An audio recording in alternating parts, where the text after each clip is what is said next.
Welcome to the Land Investing Business Secret Podcast, where each short episode we talk about the strategies, experiences, and the tools to help you launch, grow, and scale your land business.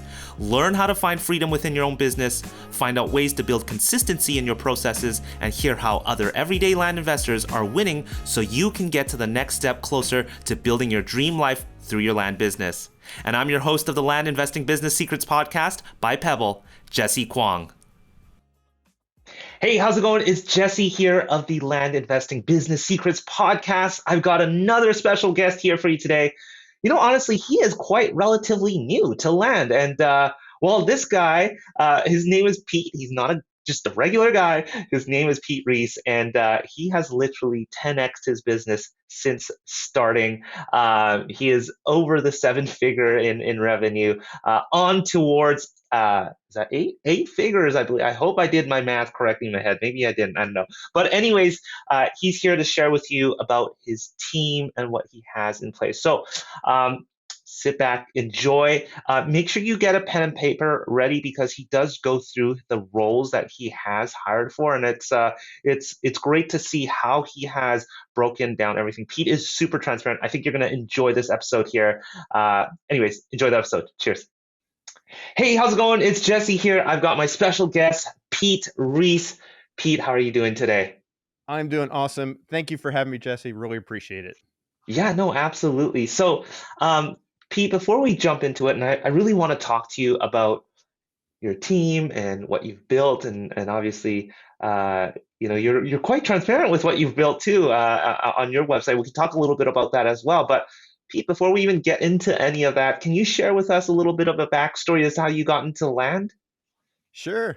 Well, I've been in real estate for quite some time, since I guess 2002, when we were flipping homes. And I say we, it's myself and my wife. We've kind of always been a team. But we were flipping homes back before, I guess it was really popular. Although there was, even at the time, there was shows on TV and all that stuff. But until the market crashed in about 2007, 2008, where it kind of fell off a cliff here in California. So we got out of land flipping. And at that time, I had actually gotten my broker's license a little bit before then. So I kind of just pivoted into dealing with bank-owned properties and foreclosure properties. That's what was selling. So I was listing those properties for the banks. Started working with a bunch of large investment companies, and then just finding them deals for a number of years. And that was a good business for me as well. Got out of real estate altogether for a number of years, doing an educational business about blogging and travel blogging with my wife. Super cool. So yeah, that was all consuming for a number of years, and great business and everything. But I really got the itch to get back into real estate and real estate investing. Did some research online about different models, and I decided, well, land flipping sounds pretty cool because I saw people talking about how they were doing these deals and tripling their money on these deals, and how with quick turns and all that stuff, which kind of seemed like it fit my personality style a lot. So I just learned everything I could, went all in. 2021, resold our first property in March of 2021, did about 1.2 million in revenue that year. And then 2022 ended up scaling that up even more, did almost 3.5 in revenue. And then 2023 looking to do 10 million. So we'll see if we can make it happen. So. That's amazing. Now, did some of your, in your first year, you got started with a bang, it sounds like. And so did some of your skill sets from previous, being in real estate translate, and what actually translated over, if anything? Yeah, I definitely think it helped. It gave me confidence to look at properties and I knew nothing about land prior to getting into land flipping business. I was all single family residential homes, but there was some translation there, being able to look at a deal and try to identify value. I've always been that's always been like something that I feel like I've been good at. Yeah. Even aside from real estate, cars, buying and selling things, like I always felt like I was good at that. So that's what kind of translated there. The other side that really helped me out was the transaction side of things, the paperwork. I felt really comfortable with that from the beginning. So I knew that wasn't something that was a roadblock for me at all. And I know some people struggle with that initially, the procedural stuff. And that wasn't Sure. Wow, that's amazing. On track for 10 million. That's a hefty number there. Now, it sounds like in the last few years you've sort of, well, tell us what does a business internally look like now? I mean, you've been doing this for a few years. You got pretty much started within the midst of all the chaoticness going on around the world. What was that like, and what does the team look like, or internally now? Is it just you and your wife? How does it all look like? Yeah, well, I've actually built up a pretty large team at this point, and it didn't start this way. Like it started with me and an assistant that I kind of brought over from our other business that, that was working with me on some other things. So I brought him over kind of to help me with some of the, the behind the scenes repetitive type tasks and things like that. Yeah, so it just started as that, and over time, it's grown to the point where I've got. I have to count them all up now. I think I've got about 8 or 9 team members, but we can go through each one of those if you like. Yeah, And I know some people are probably saying, "Well, that's a lot for what you're doing," but I'm building it for where I'm going, not where I'm at right at the moment. right. And so tell us, where are you going with this? Yeah, well, this year I really feel like I can do 10 million in revenue, which is going to be a lot more deals than I did last year, and Yeah, it's going to be some bigger deals, but pretty much just increasing the quantity. I think is going to be kind of where it's at. yeah, Sending out a lot more mail, yeah, dealing with a lot more leads coming in, and trying to ultimately sell more properties. So. yeah, absolutely. Well, I mean, here's the thing. You're saying you're doing more deals in 2023. More deals, you're doing triple the amount of what you were doing 2 years ago. Now you have people who are saying, well, it's getting competitive. And what's the mindset there of saying, hey, yeah, we're going to be on track to do 3x of what oh no, you started, was it 3 million the first year or was it 1 point something I did million? 1.2 the first year, and I did Yeah. almost 3.5 the second year. Okay, So so close you're to 10. coming close to 10xing from where you started within a couple of years. What do you have to say to that, with people who believe in competition? What's your mindset? What goes through in your head? I don't really worry about competition or being saturated. I mean, I know what the home flipping space looks like, which is Right? 20 times more saturated than what the land flipping space is. There's plenty of parcels in this country. I mean, if you've ever flown from, California to New York or Florida or anything, and just look down and see all the vacant land that's out there. I mean, Yeah, it's unfathomable, especially if you drive across the country, which we did certainly. a couple years ago. It's just crazy. I mean, it's Yeah, just so much out there, and so I know that there's plenty of opportunity. You just have to dig it out and find it. yeah, So yeah. I I'm love not that. too worried about that. We've It's we've been so far this year. Had my best month ever in January. I'm looking at my whiteboard over here. Did yeah. 728,000 in January, 464 in February, and probably going to end up March about 650, something like that. So that's actually below the 10 million pace, but I figure it's going to accelerate the second half of the year. So. There you guys have heard it. You've seen and heard solid numbers. In fact, again, I'd love to share with people about your podcast and your resources because you're really open about that. But before we get to that, I want you to open up the doors here behind the business that you guys run. What does the team look like? So, what kind of roles do you have in place right now? Sure. Well, I guess it all starts. I don't consider them a part of my team, but I do have a phone answering service. I use Pat Live. They Yeah. answer all of our incoming phone calls. Hmm. Once and pretty much I just use them to get some basic information and kind of screen things, screen for motivation. Really, if Yeah. someone's not interested or upset about my offer or something like that, they're basically just screening them out, and we're putting them on our do not mail list. But Right. so the first step is, though, it comes to our lead manager. Yep. I call him a lead due diligence manager. And basically, what Yep. he does is he takes all of the leads, whether it comes from Pat Live or it comes from an email, or it comes from the mail or Hmm. text, and he Yep. puts them into our CRM, Yep. and he does some basic due diligence, like creates a map link and determines wetlands and FEMA flood zone, that type of thing. Some real basic stuff. Yeah. Puts that in their CRM. And then at that point, it goes to our acquisition manager, and I've got the second acquisition manager starting next week. So I've got one right now. Second one is starting next week. So I'm going to have Okay. two working at the same time. And what the acquisition manager does is their role is to basically handle all communication with these property owners to the Mm-hmm. point of getting a signed purchase agreement. So as soon as Mm. they get a signed purchase agreement, their job is done. They're moving on to other people and working with them to get those signed agreements. Um, Okay. got another member of my team that started out as his initial role was called property analyst, but Mm-hmm. it's recently turned into head of acquisitions because his role is kind of increasing there. But his job is to really evaluate all these leads that come in. Are these properties that we want to buy? If Yeah. so, what price would it make sense? Yeah. And and to kind of look into those types of things. So he kind of puts a number on them, and we try to work out a deal accordingly. Also, when it comes time to actually when we're under contract and we've got our due diligence happening and title reports and everything, he Mm. reviews all that information, looks for any type of red flags, and kind of tees everything up for me to just kind of look at it quickly and kind of just confirm that it's a good deal. Now, I also look at them before we actually go under contract and actually get things sent off to the attorney and title company as well. But Right. he's looking at things deeper and kind of bringing things to my attention and things like that. So, Yeah. um, okay, so then acquisition I covered the lead manager, I covered the acquisition manager, my head of acquisitions, which is also a Yes. property analyst, Yeah. and then I've got a person that helps me build my list, called him the list manager. He Mm. basically, we give him counties and everything to pull the data from, and he pulls all those lists. Ah. uh, Okay.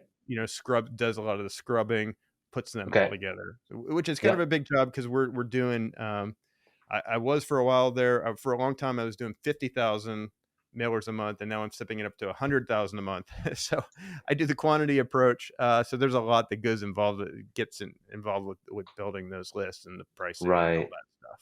Right.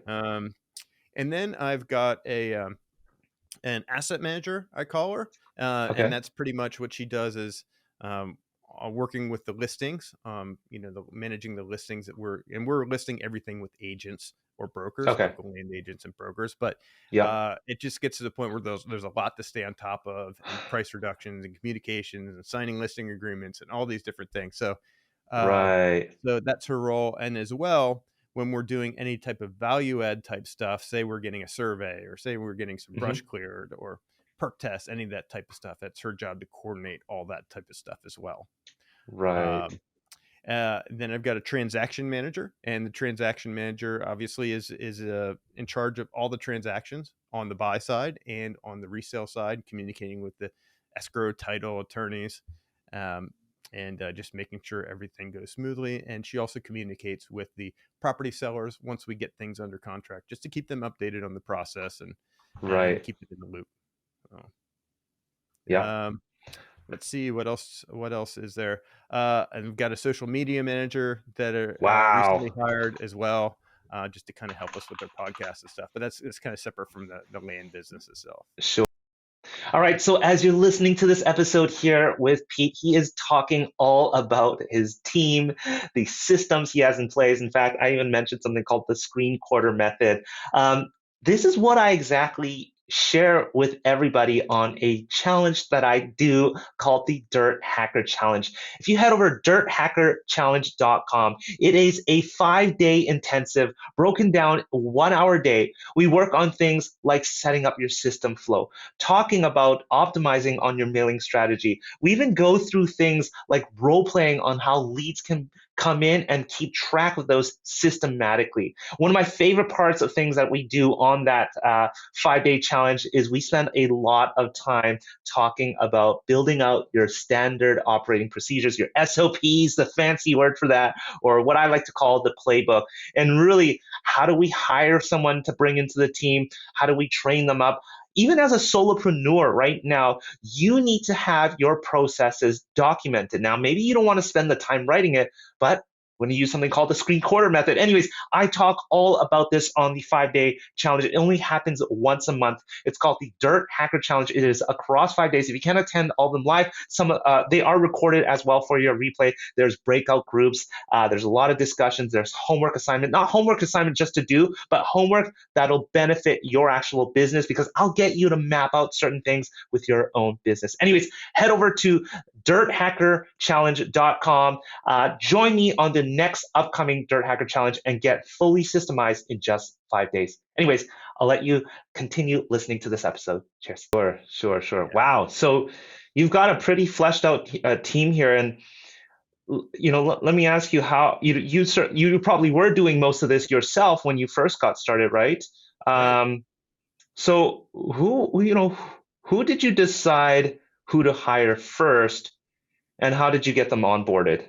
Did you have Right. did you have a playbook in place? Did you have SOPs in place already, or was it sort of on the go sort of training, and then they build out their procedures? What did that all look like, bringing on team members, especially when you first got started? Yeah, and I should mention too that I didn't list one of the most important members of our team, which is my executive assistant, and he Yes. also coordinates everything between all the team members, keeps everything working smoothly. He works a lot Yeah. on refining the SOPs and Yeah. make sure everything's documented with our whole team. Yeah. So that's a really important part of things. But to answer your question, at the beginning, it was me doing all the phone calls with the sellers. It was me doing every part of the process, all the Of transaction course. stuff, everything. And Yeah. I had that assistant that came over from the From your other previous. business with me Yeah. to help with like list building and a lot of this stuff like that. But Right. yeah, the ones I decided to hire first are the stuff I didn't like doing. So I don't Mm-hmm. really I didn't really like communicating with the property owners directly. So, bringing on an acquisition manager was like a big thing for me. So that was kind of Wow. the first one I did. I added on. Yeah. Yeah. And how did you get them onboarded with that? Oh yeah. As far as the onboarding goes, I just used Loom videos, and I Yes. wrote down my scripts and things like that. But it really wasn't as formalized as it probably could have been. It was more on the Yeah. fly type stuff. But I put it together Yeah. quickly, and I made sure they understand it. Had regular meetings and things to kind of get on the same page. Yeah. And yeah, so that's kind of how I did it, and that's I why love I that. added a lot of those roles. I was kind of like, okay, which thing do I want to get take off of my plate right now? So then I'd hired someone to do that stuff. So you really looked at your list, of tasks you were doing. You had the procedures probably in your head. You've probably extracted them Yes. through Loom, what I like to call the screen quarter method, and then handed it off to them. Now, again, you're just going through, I guess, things that were pretty repeatable, and things that you just simply didn't like to do. The acquisition manager was your first hire. Good to know that. Um, and then, what does it look like for everybody now? I mean, you mentioned you have your EA who sort of keeps everybody in line with their procedures. I mean, what happens if somebody steps out? Is it easy to onboard them, onboard a new person nowadays? What do you have in place for that? Yeah, it's getting easier. I try Yeah, really hard. When I find someone really good, I work really hard on the retention side of things. yeah, I want to make sure they're happy. The great team members. I want to keep working with them for as long as we possibly can, because yeah, they're really important to me. So yes, it is yeah, but it's going to happen. Turnover and things like that. So we're yeah, trying to yeah, really systematize that onboarding so it's less and less of a burden as we sure, go forward. But sure, yeah. If you had to keep one person, don't worry, your team shouldn't listen to this. If you had to keep one person, or I know that's a challenging question. Let's say maybe two or three roles. You've got quite a hefty list here. Which roles would you say are probably primary for especially a lot of people getting started? Like, what should they think about? Who should they be hiring? I think this might give them some clue as to, which direction they might be thinking about. yeah, well, I think it's getting some of those repetitive type tasks and things like Mm, that off your plate, the time consuming ones that are easily repeatable, yes. and you can easily, Yeah. lay out a system for those. That's a really important good first hire. You can Yeah. get an assistant that is pretty reasonable to help you with a lot of those things. So that's a good one. Personally, for Yeah. me, I think having the acquisition manager was really key Hmm. for me because it allowed me. I wasn't constantly on the phone all day and trying Yeah. to work these deals and everything. It was more important for me to work on my business and to make sure the mailings go out when they're supposed to and those things. Yeah. So, So I know a lot of people talk about acquisition managers as being a really important hire. Um, it does save you quite a bit of time and a lot of headaches. How should one go about hiring an acquisition manager? What should they look out for? What kind of skill sets, what kind of roles, or experience would they have? And then to follow up with that question, where should they hire? yeah, I think it's really important to have someone with sales skills there. It's not a real sales job, but it's Yeah, kind of a hybrid position in a way, especially if you're going to be negotiating things. And sometimes I send out blind offers, so a lot of times yeah, it happens that we send out a blind offer. Our blind offer is too high for one reason or another, and then it's a matter of negotiating and letting them know why, but also kind of negotiating the price down to where it's something that will work for us. So I think it's really important to have someone with phone sales skills, yep, especially because being on the phone and calling all day is not for everyone. So if you've right. got someone that's used to that and kind of understands what it's like, Yes. whether they've called before, or whether they're doing any sort of outbound type stuff, I think that's really helpful. Yeah. As far as where I've found people for that, it's been on Indeed. I always go on Indeed to find, Oh, do a wow. really Okay. comprehensive posting on there, Yeah. and then Yeah. I get a ton of applications. So, Would you hire locally or on stateside? Do you go overseas? What do you typically recommend? for that, I did try to go overseas at first for that, Yeah. but I Hmm. felt like there was I felt like there was the accent and the little bit of a language um issue. Maybe it was the person that I was initially working with it, but I feel like for us, it's definitely domestic. Someone Yeah. that's grown up here that knows the language very well. That's what we've Do got do you now. find that makes a big difference for I do. the leads especially? I do because Yeah. there's this perception, I think, from a lot of people that get the mail. They're Yeah. thinking in the back of their head, "Well, is this some sort of scam? Is this?" They Yeah. don't Right. understand. Okay. So I think if Yeah. you can have someone here, you know, in the US or Canada, and Yeah. they speak the language, and it's just Hmm. it gives that extra layer of assurance, I think, that. I totally understand where you're coming from. Yeah. Um, What's interesting is you're also quite active. You mentioned you do social media posts. Is that on the also? Do you do some of that for the land side of the business as well? Yeah, yeah, pretty much. We've got everything. We've got that podcast that we started. So basically, when we launched that podcast in January, we launched all our social media accounts related to that as well. So a lot of the content I do is, uh, either clips from our podcast or clips from other podcasts I've been on, but it's all mostly land related content. We do Got you. some kind of general real estate investing type stuff on the podcast as well, but Right. Got so you. Got you. Now, you have an interesting role, an EA or an assistant. Um, uh, an EA is quite valuable when it comes to your time. Would you recommend somebody to hire an assistant, like a generalist, are they a generalist, or tell us a little bit more about that EA role and when did you actually come to hiring somebody like that? I get everything else, like your Mhm. list manager and your acquisition managers, people who are dealing with the leads, but this EA role, I mean, it can be a little bit blurry and it's not quite typical that land investors, at least not that I've heard of. Maybe they are. I don't know. Um, First of all, are they normal for land investors, most land investors, and you know, uh, when should somebody think about that? And what kind of things does an EA do? Yes, great questions there. And I was confused. I was confused about assistants like that first. But I didn't really know. Um, I guess I wasn't asking the right thing. Like I assumed that like a administrative assistant was the same as an executive assistant, but they're really two different things. An administrative assistant just kind of takes care of any of the type of, busy type work that you want off of your plate. An executive Mm-hmm. assistant really is a true executive assistant is really someone that can become an extension of me. So, Mm-hmm. I have projects and I have things I want to work on and everything. And I give all those things to my executive assistant who will then take those and run with them. Uh, in addition, he also makes sure my schedule is dialed in.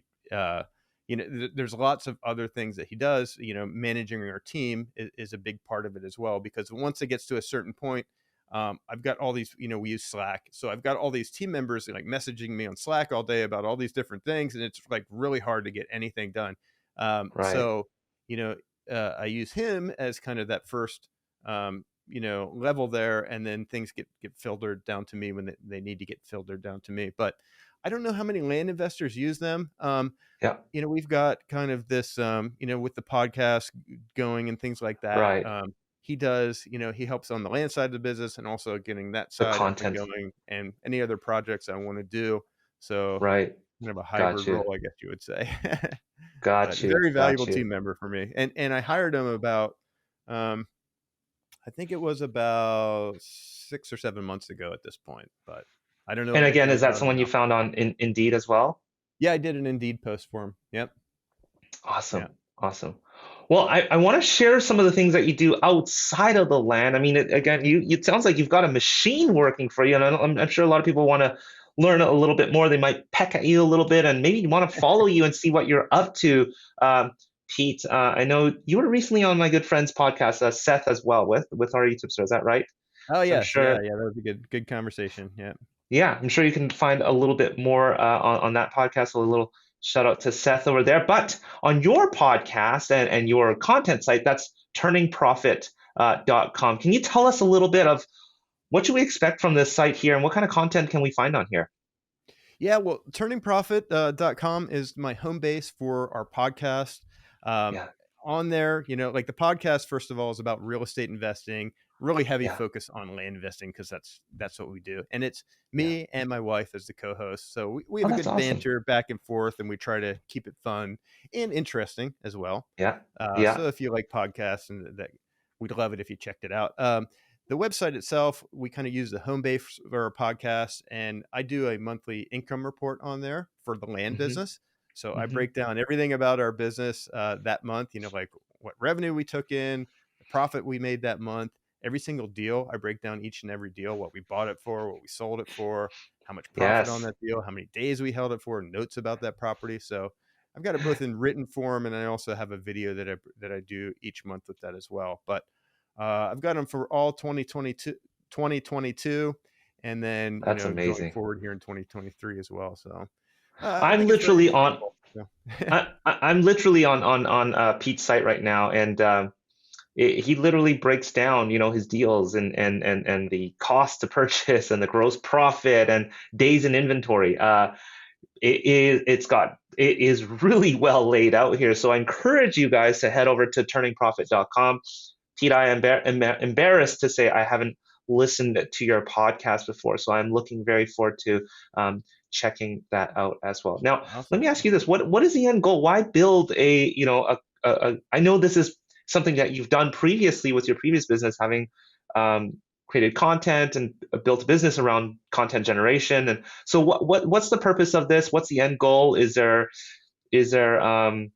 something to do with revenue that's going to generate it, or is there a bigger plan that comes into play? Or maybe I shouldn't even ask you this. Yeah, no, I'm glad you did ask me that. I mean, really, what I'm working on right now is I launched a community for people that are interested in land flipping. So my goal right Yeah, now is to kind of build that community. yeah, At some point down the road, I will probably offer like a mentorship program or something like that. yeah. But I've got nothing to sell in there right now. I'm actually working on a free training program, but that's not quite ready yet either. So for right now, it's a community Okay. for people to get together and talk about land flipping and maybe find some partners for deals, that kind of stuff, and really try to build Yeah. a real community. So Awesome. Awesome. So if people want to hound you, get into your content, make sure you check out the site. Pete, I really appreciate you, being so transparent. I'm definitely going to spend some time here checking out what you're doing and snoop in here and have a little bit of a peek. But I really appreciate you coming on the show here and really summing up, your team. Actually, one question I wanted to ask, you've, and I hope you guys that are listening have taken notes on the roles that Pete has here. What roles are outside of the actual core company? You mentioned you use Pat Live. Is there anybody else that you hire on a contract or a one-off basis that you have as well? Yeah, I use Landmasters. I don't know if you've heard of them, but Yeah. they do kind of some of those due diligence reports for us. So we use Okay. that as part of our process. We're hiring Okay. obviously photographers for each Yeah. and every property that we buy as well. And also a big part of our what we do is working with local land agents and brokers. So we work with Yeah. them for Right. every single property that we sell as well. Uh, Gotcha. and I guess you could say, obviously that when we get a kind of a foothold in an area, we're always working with the same attorney, title company, what Sure. have you there. So I guess they're an extension of our team in a way. Yeah. But yeah, those are the main things I guess you could say. Awesome. Awesome. Well, Pete, is there anything I missed? Is there anything you want to sort of, I mean, you certainly have had a wealth of knowledge inside real estate, outside real estate, being a remote worker and doing everything online. I don't know. Do you have anything to sort of leave our audience to at the end of this episode here, as some people might be exploring land as well? Yeah, well, I always talk about this, but I think really the key to the whole business is that to send out your outreach, to do your outreach on a very consistent basis, set a level of outreach, whether that be direct mail like we do, or maybe you're into texting or whatever the case may be. But you've got to be super, super consistent on that side of things. Make Yes. sure that that amount that you set, like for us, we do 50, we've done 50,000 pieces of mail a month, and I made sure that went out like clockwork, 25,000 on the first, 25,000 on the 15th. Now we're Hmm. going to be doing 100,000. So it's just basically doubled. But that's like the most important thing in the business. If you take care of that thing, that one thing, everything else is going to eventually fall into place. It really will. I You're going love to have the it. deals. You're going to have the money. Everything's going to work. I think that's one of the, well, it's definitely a challenging mindset to have that consistency and that inflow of leads. Um, we're always worried about capital and cash flow, and this can be a little bit challenging for those. But you heard it from Pete, somebody who's been doing land for really only a couple years, have really 10x'd his revenue, and it's no exaggeration because you literally can see his income reports all published with great graphics and great captions. So it couldn't get easier to get an understanding of where you can potentially be at. Pete, I appreciate you coming on the show here. It's been a pleasure chatting with you. I'd love to follow up with you down the road again and have you back on the show, but thank you very much for your time. Yeah. Well, thank you, Jesse. And yeah, that'd be great to follow up anytime you want. Before you stop this episode or hit the next episode, I want to personally thank you for listening to this episode of the Land Investing Business Secrets podcast by Pebble. If you found this helpful, we greatly appreciate any awesome reviews and ratings on whichever platform you are listening to this on. And if you have 2 minutes and wanted to step it up even more and help others, feel free to share this in other Facebook groups or pages or any communities, giving others a heads up of the Land Investing Business Secrets podcast or the specific episode that may help them on their land investing journey. Once again, thanks so much for listening, and catch you on our next episode.